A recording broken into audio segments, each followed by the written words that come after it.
Ahora mismo comenzamos a revisar la agenda económica PM de este lunes acá en CNN Chile y queremos mostrarle que los mercados europeos se recuperaron esta jornada luego del desplome del viernes. ¿Se acuerdan cuando había dudas de la solidez de Deutsche Bank, que motivó que saliera hasta el canciller alemán a decir que estaba todo bien? Bueno, eso pasó el viernes. Afortunadamente este fin de semana no hubo mayores novedades, al menos negativas, y por lo tanto las bolsas europeas cerraron, como ven ustedes.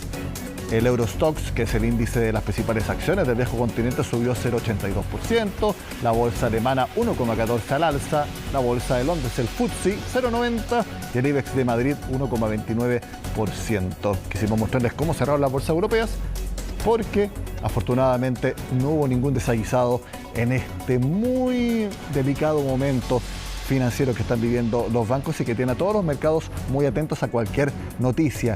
Y una de ellas fue que el que empezó todo, el Silicon Valley Bank, fue vendido en más o menos $600 millones y lo compró el First Citizen Bank.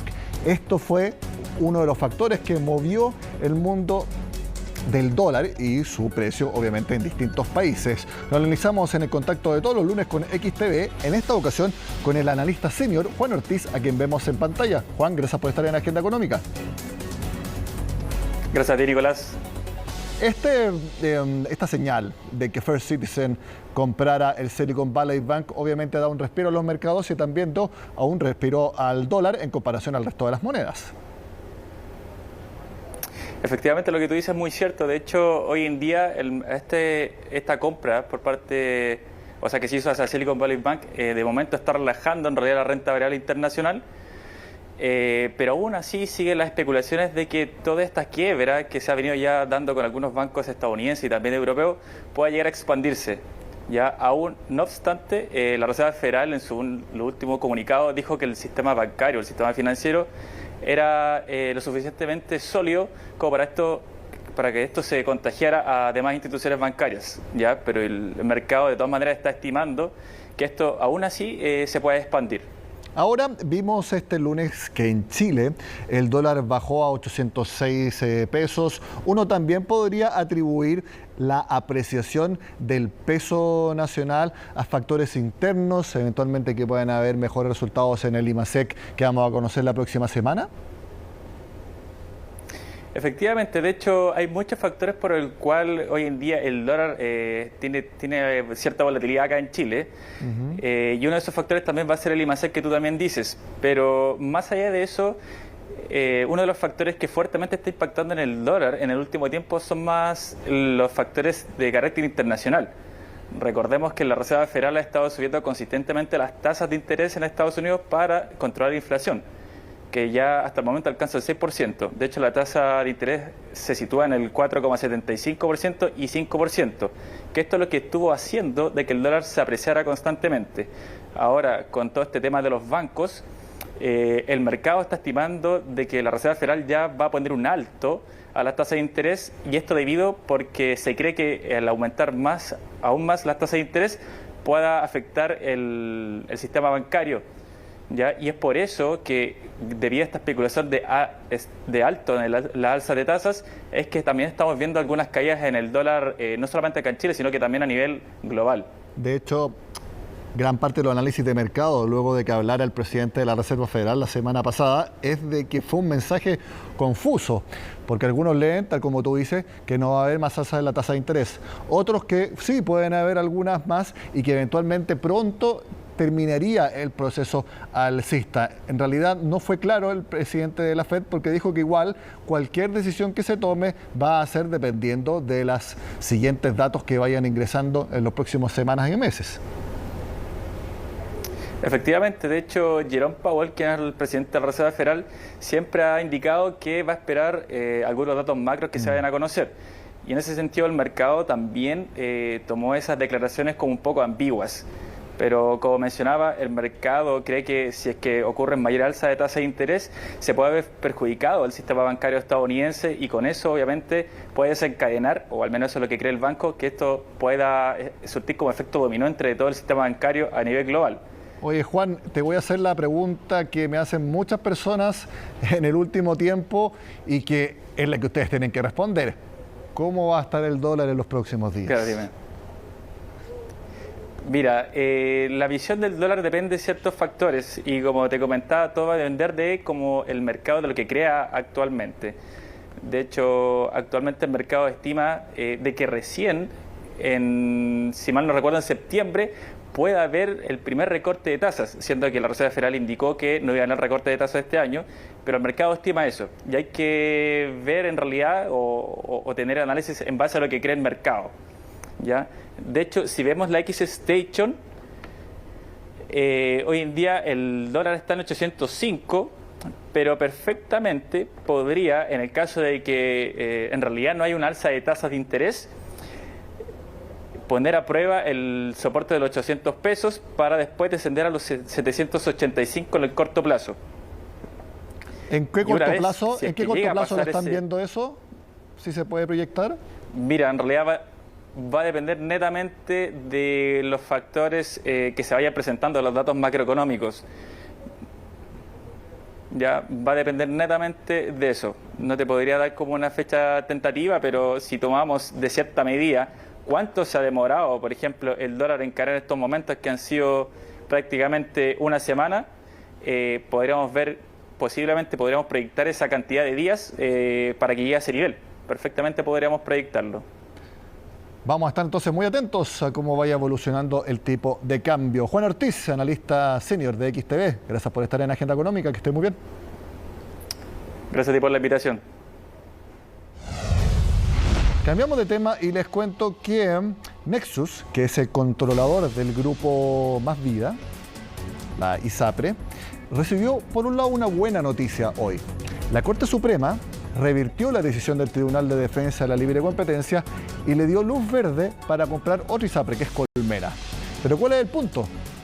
Luego de recibir esta notificación, Nexus aseguró que no pueden confirmar todavía que vayan a efectuar necesariamente la compra de Colmena. ¿Y por qué? Bueno, están esperando que el gobierno ingrese la ley corta que va a regular a las ISAPRES. Y eso va a marcar el futuro de la industria. Por lo tanto, como todavía no hay ningún acuerdo sobre la mesa y no hay luces definitivas de cómo va a ser ese proyecto de ley, entonces en Nexus dicen, hasta que no sepamos cuáles son los detalles, no podemos concretar la compra. Esa fue la noticia entonces de que la Corte Suprema revirtió la decisión del Tribunal de Defensa de la Libre Competencia, que había rechazado la compra de Colmena por parte de Más Vida por una eventual sobreconcentración del sector. Eso dijo el Tribunal de Defensa de la Libre Competencia. Sin embargo, el máximo tribunal del país, que es la Corte Suprema, revirtió la decisión y le dio luz verde, pero como vimos, Nexus todavía no dice si lo va a concretar o no y lo puso en duda. Hacemos la pausa en Agenda Económica y al regreso revisamos un barómetro. No es por si va a llover, es un barómetro que realiza la Universidad Andrés Bello sobre la economía de nuestro país. ¿Qué es lo que dice? Lo vemos a continuación al regreso de la pausa.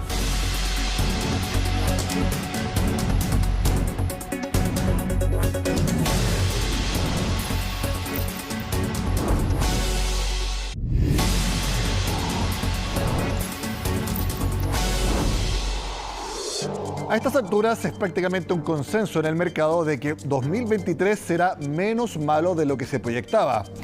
Eso sí, hay estudios que indican que incluso la economía está derechamente mejorando. Así lo establece el barómetro que realiza el Instituto de Políticas Públicas de la Universidad Nacional Andrés Bello. Conversamos al respecto con el subdirector de esa institución, Gonzalo Valdés, a quien vemos en pantalla. Gonzalo, gracias por estar en Agenda Económica. Muchas gracias, Nicolás. Muchas gracias por la invitación. Gonzalo, a mí me llamó bastante la atención el mensaje de fondo de este barómetro, porque lo titulan de que la economía nacional mejora en marzo. De hecho, a través de distintas variables, prácticamente en todas ustedes están viendo que la economía en su conjunto está realmente mejorando ahora en marzo respecto a febrero y respecto a los meses anteriores. Efectivamente, Nicolás, lo que observamos al revisar 20 variables transversales de la economía es que la mayoría de las variables van mejorando respecto a su situación anterior. Eso no significa que todavía estemos bien, sino que la dirección en la que se mueve la economía ha sido positiva. ¿Ya? Dentro de estas hay varias que son icónicas. Por ejemplo, la inflación todavía no estamos bien, pero ha ido mejorando. Y hay algunas donde seguimos con problemas, por ejemplo, en el empleo. Exacto. De hecho, ya que menciona el empleo, la creación de empleo y el desempleo medido a través de las distintas formas de desocupación, ustedes lo sitúan en la variable que dice que está mal y que está empeorando. Y en eso yo creo que también hay bastante transversalidad de que el empleo y la generación de los puestos de trabajo es uno de los mayores desafíos de nuestra economía actualmente.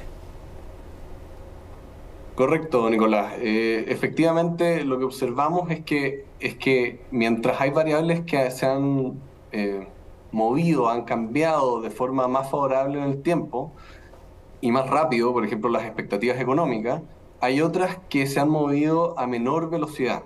Dentro de esas destaca el empleo, que todavía estamos hoy día con un problema y que, por supuesto, hoy día debería ser la variable más relevante que deberían estar mirando las autoridades.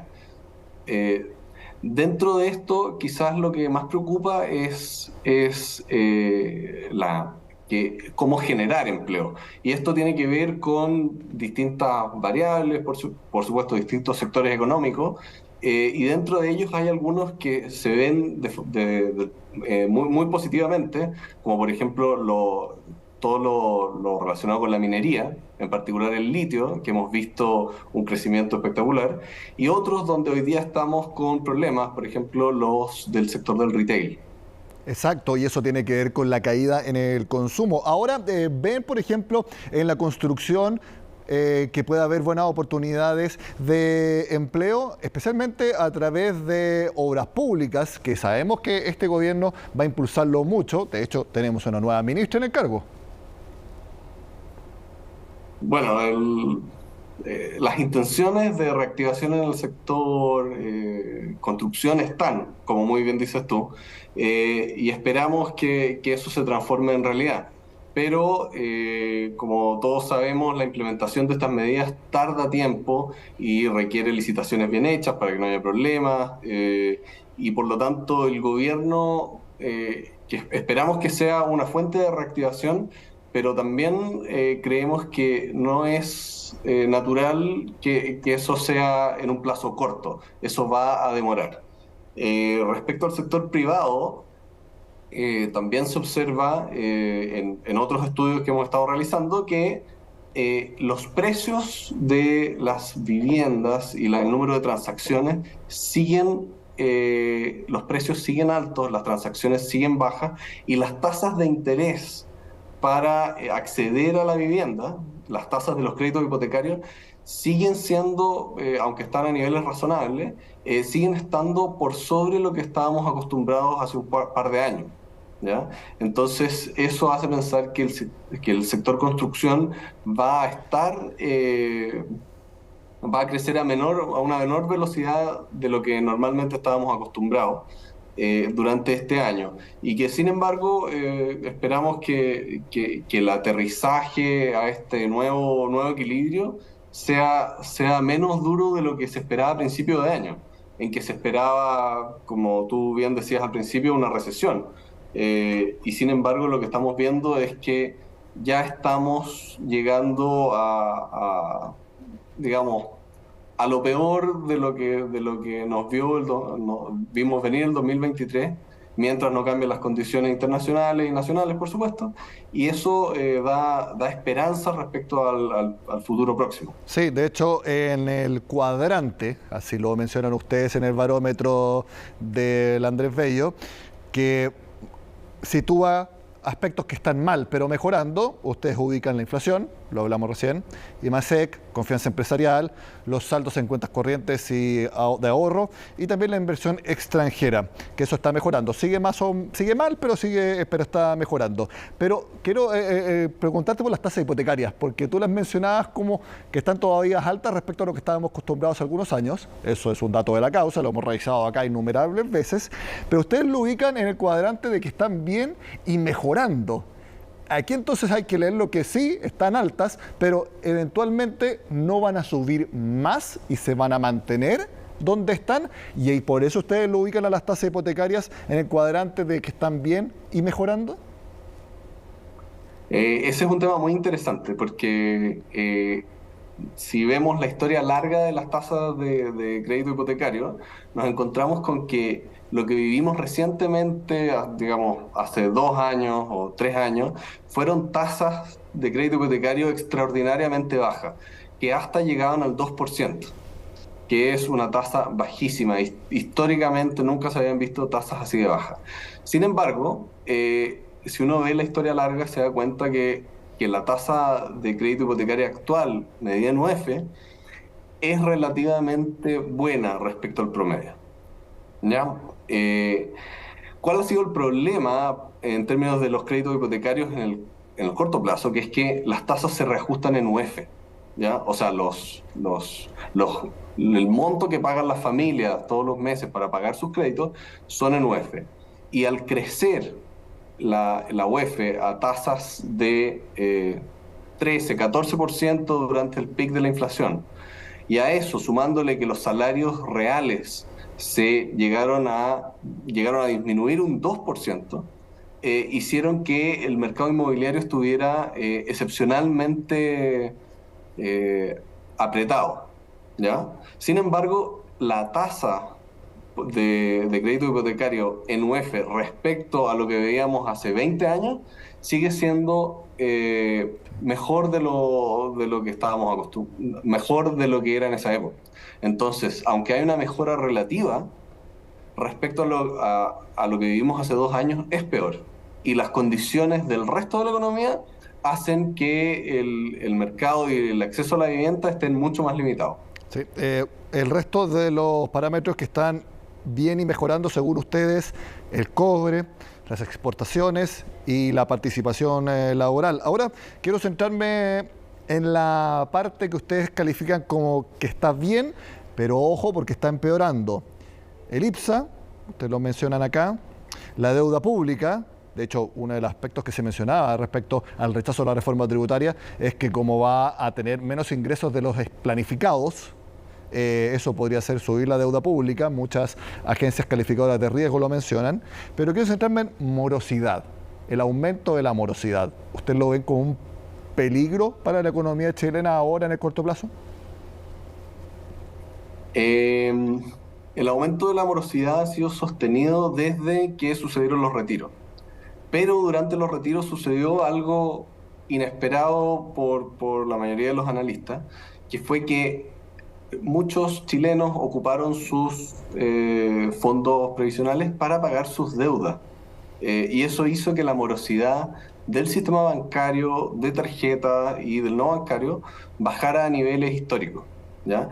Y hoy día estamos en el nivel promedio en que estábamos antes de que sucedieran los retiros, antes del coronavirus, antes del estallido social, ¿ya? Entonces, aunque es cierto que ha aumentado, yo diría que todavía estamos en niveles que no dan para preocuparse excesivamente.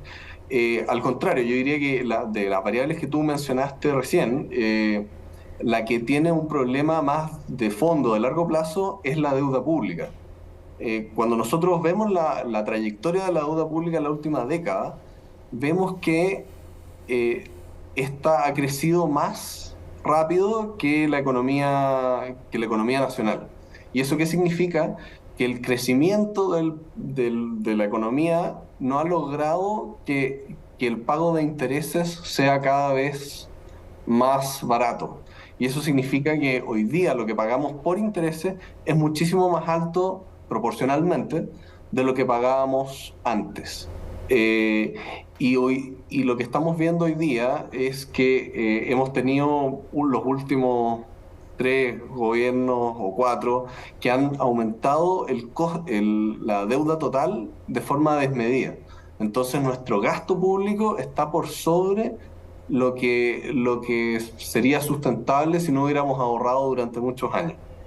Y ahí es donde hay que fijarse especialmente en la regla de déficit estructural, Sí. que permitió ahorrar durante los mejores tiempos del cobre y hoy día nos permite gastar, ¿ya? Sin embargo, ese gasto no puede ser permanente a menos que Chile vuelva a crecer. Y la economía chilena lamentablemente está estancada hasta hace una década. Y eso tenemos que remediarlo. Exacto, de hecho el Consejo Fiscal Autónomo dijo que no hay que mirar los ingresos por el litio que hubo durante el año pasado como algo que se vaya a mantener, porque eso es por un peso extraordinario que está teniendo el mineral no metálico actualmente. No tiene que verse como algo estructural, sino que es algo al menos coyuntural y por lo tanto no fijar pautas de gasto permanente por ese aspecto. Bueno, la próxima semana vamos a conocer el IMASEC de febrero. Vamos a ver entonces si los parámetros también de IMASEC, que acá está en mal, pero mejorando, siguen estando ahí o pueden subir un poco.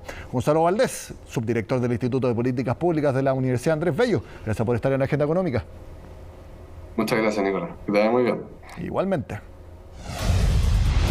De esta manera terminamos la agenda de este lunes. Sean con nosotros acá en CNN Chile.